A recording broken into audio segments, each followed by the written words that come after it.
Hey everybody, welcome back once again to the Be a Builder podcast presented by Epicenter Church. My name is Ian. I am the family life pastor here at Epicenter Church, and I'm joined once again by Pastor Mark Knight, our lead pastor. Hey, what's up guys? Glad to be with you today. And Pastor Johnny Williams, our military life pastor. Yo, what's happening, everybody? Good day, Johnny. Yeah. Hey, so big weekend this past weekend for you, man. Big, man. It was a big weekend. It was a big week. Yeah, graduation day for Pastor Johnny with his master's in divinity. And before we dive into this thing today, guys, we do want to just kind of do some housekeeping, clarify. We have missed a couple of weeks of this podcast for a variety of reasons, but we are back, and we don't have any intention of missing again until maybe Christmas or whatever. But church life is always a little bit unpredictable, and so we're going to do our best to make sure we're in your podcast feeds every Tuesday moving forward. But with that being said, the last a few podcasts to go, but we are still in the middle of this series, Pastor Mark, Pastor Johnny, of diving into, dissecting, if you will, the mission statement here at Epicenter Church: worshiping God, loving people, doing life, and then that invisible or silent word, together. Right? So we've done 3 episodes already on this topic.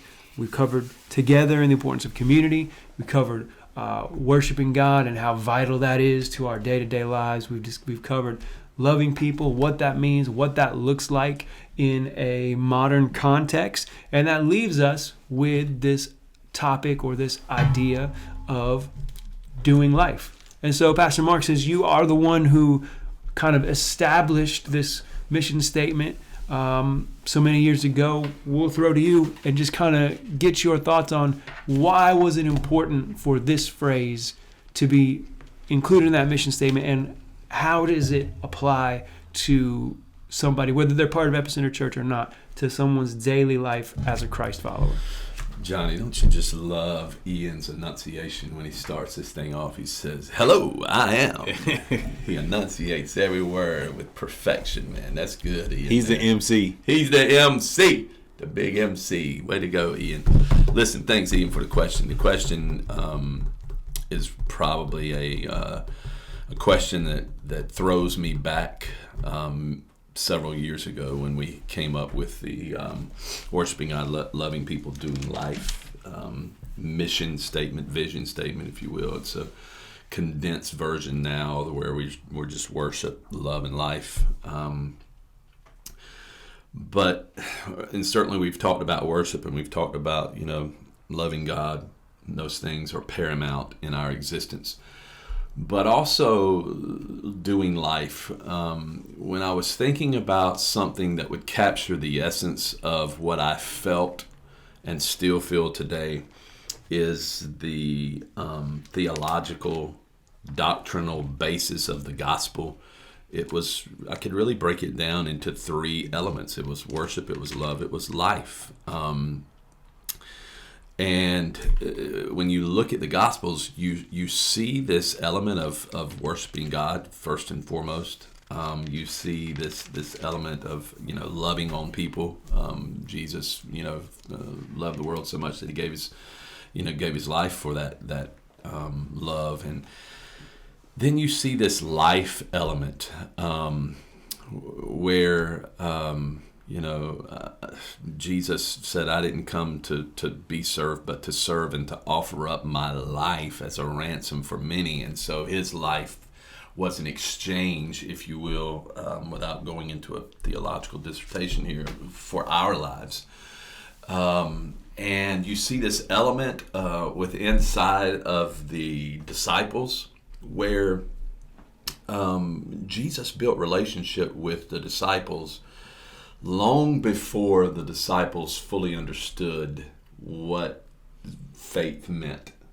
I mean, if you follow their lives, I'm not even really sure that they understood what their faith meant until they actually had to use their faith. Mm-hmm. Because I'm sitting here thinking about these thoughts are flooding my mind.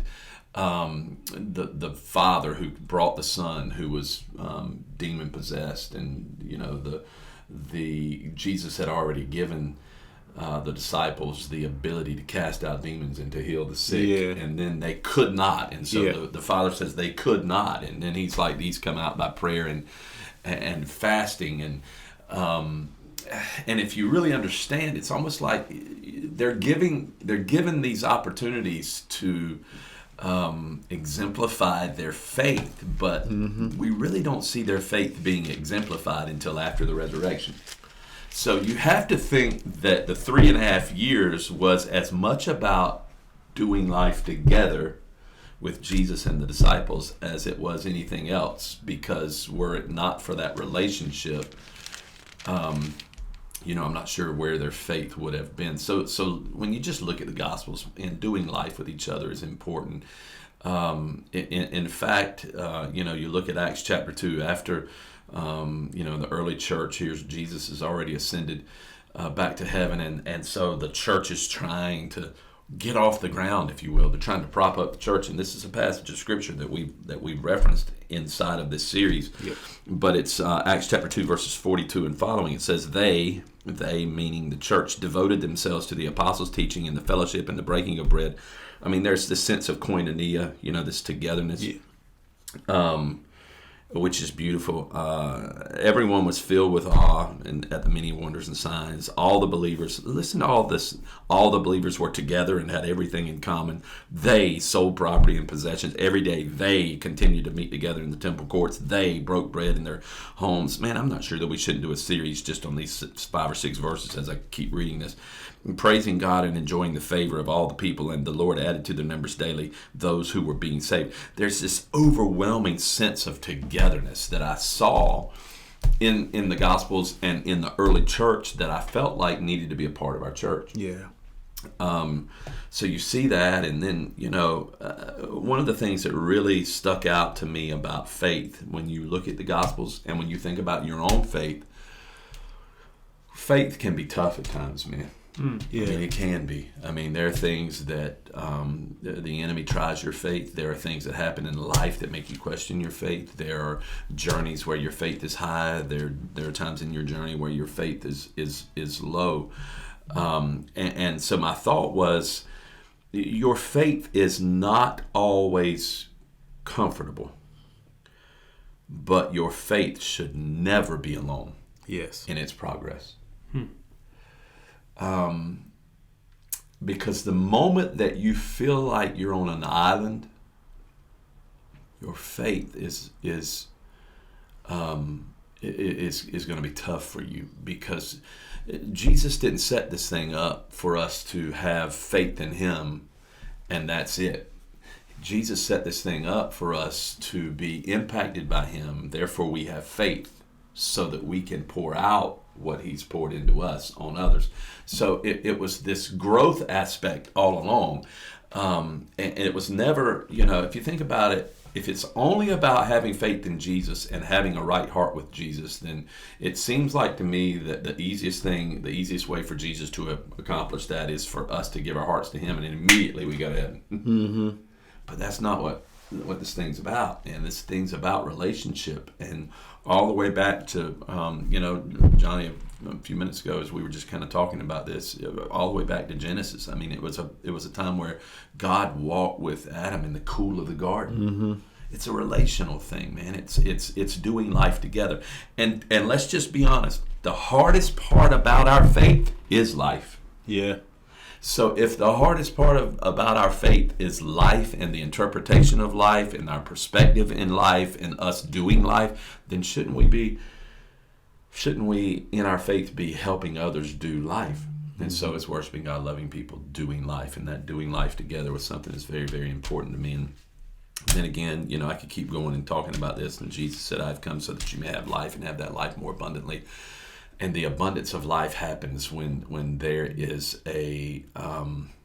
when passion is fueled, the fire is stoked, when there is a sense of togetherness with other believers, man. Mm-hmm. Because when you feel like you're going through something alone, that's right. a bad place. Yeah. Right. Bad Right. place. Right. So I think that answers some of your questions, or I've answered your one question in several ways, I should say.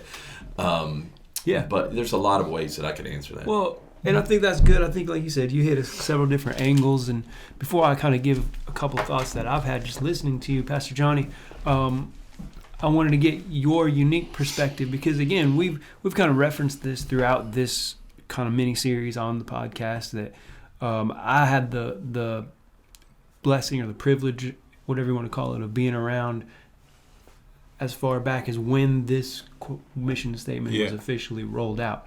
Not necessarily part of the team that developed it, but being part of the church even at that time. So for you, as somebody who kind of walked into the church when we were doing our best to live out this mission statement, what does life or doing life mean to you in the context of this mission statement, worshiping God, loving people, doing life? Yeah, doing life, right? If I look at like what that statement, doing life, and with the invisible word together, what does that look like? Pastor Mark was saying it about, if I look at it as in like the whole totality, is doing life when it's good, when it's bad, and in between. Mm-hmm. Doing life is really looking at God's example of what doing life is, right? Pastor Mark alluded to it in just his statement right now. Yeah. About in the beginning, right? They walk together, right? This is the picture of perfect life. Mm-hmm. God's picture of perfect life for man, for creation, is that we would do it together. Yeah. He in fact said it is not good that man is alone. He says he said it is not good in Genesis chapter 2. The Lord God said, it is not good for man to be alone. I will make a helper suitable for him. It was God that said it, right? So doing life is not doing it alone, as you said, as we look at, right? It is not. That was God's plan. So this church in this community is we do life together in the building. But one of the missions that really drew my family to this church, Epicenter, is that we did life with our community, right? Mm-hmm. Doing life was not meant to be just internal, but doing life was external to those around us, right? Yeah. As Christ followers, right? So we see God, in fact, that we see God with Adam, and he said, we're going to do life together, but we're going to do it with even creation because we're going to name the animals together. Mm-hmm. Like doing life was like in this all-encompassing thing. That passage in Acts chapter 2 is an all-encompassing thing. They fellowship. They was chilling. We sit back. We hear Jesus all the time, sit back and kicking it, right? Yeah. But who was he kicking it with? Sinners. Yes. Right? Broken people. Rejected people. He was not just only kicking it with his disciples who was teaching and mentoring and investing and preparing them for the work he had to come, but he was doing it with those in the community. That's right. Right? Right. We look at it's Acts chapter. I was sharing it with Pastor Mark. Acts chapter. I think I got it marked in my Bible. I thought like this is like Acts chapter 13. What is doing life together look like within the church, right? We get the vision, or we can operate in the vision of Epicenter of doing life when we start doing the spiritual life together, right? They were breaking bread. They were fellowshipping. It says when Barnabas and Saul had finished their mission, they returned from Jerusalem, taking with them John, also called Mark. Now in the church at Antioch, there were prophets and teachers: Barnabas, Simeon called Niger, Lucius of Cyrene, and I'm probably saying it wrong. Manaen, who was brought up with Herod the Tetrarch, and Saul. While they were worshiping the Lord and fasting, the Holy Spirit said, "Set apart for me Barnabas and Saul." They got the vision. Mm-hmm. They got God's vision. Doing what? They were doing spiritual life together. Yeah. Right. Doing life, that's one of the things I even feel like we try to incorporate now going forward in the church, whether we have the prayers or we have life groups, we have our connect groups and e-groups, excuse me. Those are doing life, right?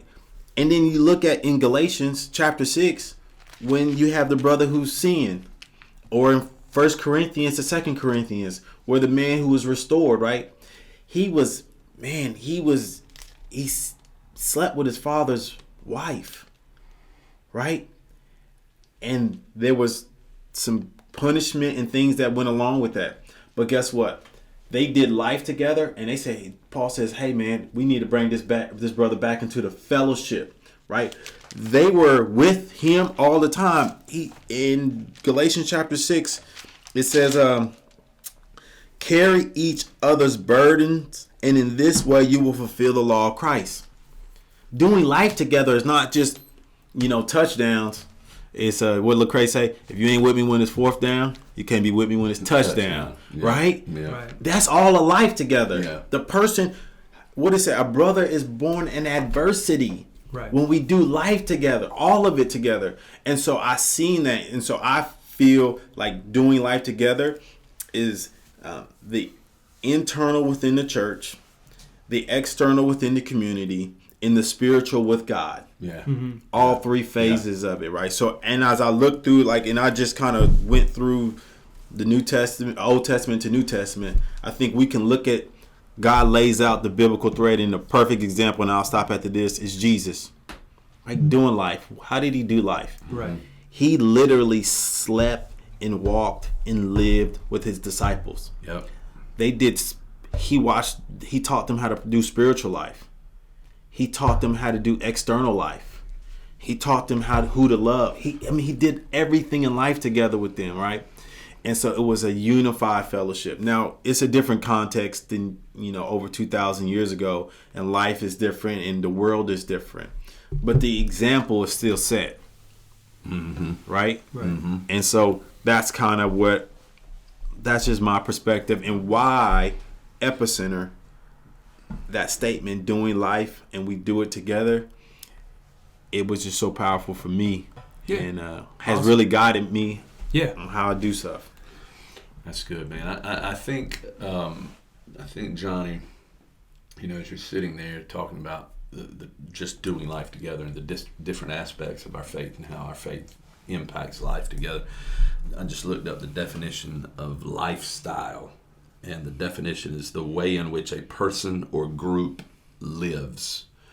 So there should be a lifestyle to Christianity that causes a group to live in such a way that the lifestyle not only complements who Jesus is, but complements each other in the process of life. Worship it should be a lifestyle. Worship is not a segment of time in a service on Sunday morning. Worship is not something that we do. Worship is who we are. And if worship is who we are and worship is a lifestyle, then our faith should be a lifestyle. If our faith is a lifestyle, that means we help others in their life create the lifestyle. And so it's impossible in my mind, the first and foremost thing that we've got to understand about worshiping God, loving people, doing life is God has to be first in all of that. But if God is first in all of that, there's absolutely no way you can neglect the doing life together, because he didn't. The whole thing from cover to cover is about seeing others come to a saving knowledge of who God is. And that is what happens in the life aspect part of it. If and I always ask this question because I forget who it is. I can't remember if it's Smith Wigglesworth or who it is, but they ask, or Charles Spurgeon, someone, if you're going to try to lead someone to Christ and you've got 24 hours to do it because they're going to die, or something's going to happen in the end of 24 hours, what are you going to do? And he answered by saying, the first 23 hours I'm going to build a relationship with them before I tell them about Jesus. Because most of the time, people come to know who Jesus is by the relationships that we build with them. And therefore, that is why for us in our church, it's not a believe and you belong mentality here. It's a belong, and then hopefully you'll ultimately believe, which is the way it was for Jesus. It was belong, it was belong, it was belong. That's the togetherness, doing life together aspect that we can't neglect in our faith journey. Well, and so what you guys have both shared is really the way that I personally would finish this mission statement for myself for many years was, worshiping God, loving people, and doing life in a way that points other people back to Jesus. Yeah. And so allowing the way that we worship, the way that we love to have an impact on the people around us to the extent that it does point them back to Jesus. And now, in the last couple of years, I can even add on to that I've been learning, or God's been showing me through a variety of ways, that everything is formative, right? And we are created to worship, and so we will worship something. But what we're worshiping isn't always what we say we love the most, but what our hearts and minds and goals are oriented towards. The way we live proves what we love, not the other way around. That's exactly right. And so to me, that's where, like you said, worshiping God and loving people should and do come ahead of doing life. But doing life is really kind of circular, because if you're not doing life in a way that puts God first and is intentional about making a positive impact on the lives of others, you're going to end up chasing after something else, whether it's a job or a salary or a home or a goal or a status or whatever else. And then that's going to, unintentionally as it may be, that's going to become what you worship and what you love, and then that's going to change the way that you do life entirely. So yeah, to me, like what you guys are saying is it, man. Like doing life together, but doing life in a way where we're always aware of how the way that we're living, the things that we're saying, the way that we're treating and interacting with others, how is it reflecting God's love back out into the world, and how is it showing to us and to those around us what we truly worship, or who we truly worship. Because the way we live, like I said, is the ultimate indicator of what we're worshiping and of what we love, and who we love the most. So that was my thoughts before we close down. Does anybody have anything else that they want to say to kind of tie a bow around not just today's episode of Doing Life, but the entire series of this Epicenter mission statement? Well, I think what I would say as we start to wind down this particular series on this podcast is what better way to help others do life in their faith than to share this podcast, man. I think we should be sharing this podcast, especially today. This past week, I'll leave his name unmentioned. Cullen. No, not Cullen. I know a Cullen too. Colin.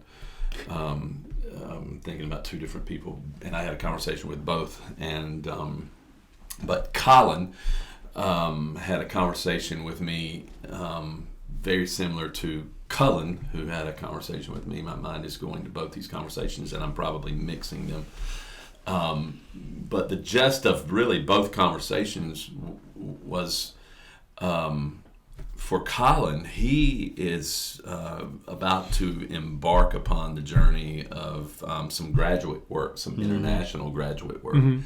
And so I asked him, was he moving? And he said, no, man, I'm not going to move. He said, I'm going to be in and out. I've made a decision to stay here. And he said, I'm staying here because I've become so grounded and rooted in Epicenter Church that I'm building relationships, and I'm getting so comfortable in my faith, and my faith is growing.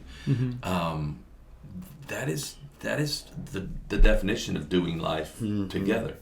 Right. Cullen, who is significantly older, was talking to me about, he doesn't go to this church, but was talking to me about his faith and how his faith, he fell away from his faith for a long, long time. But what caused him to go back to his faith was friendships that he had built while he had faith.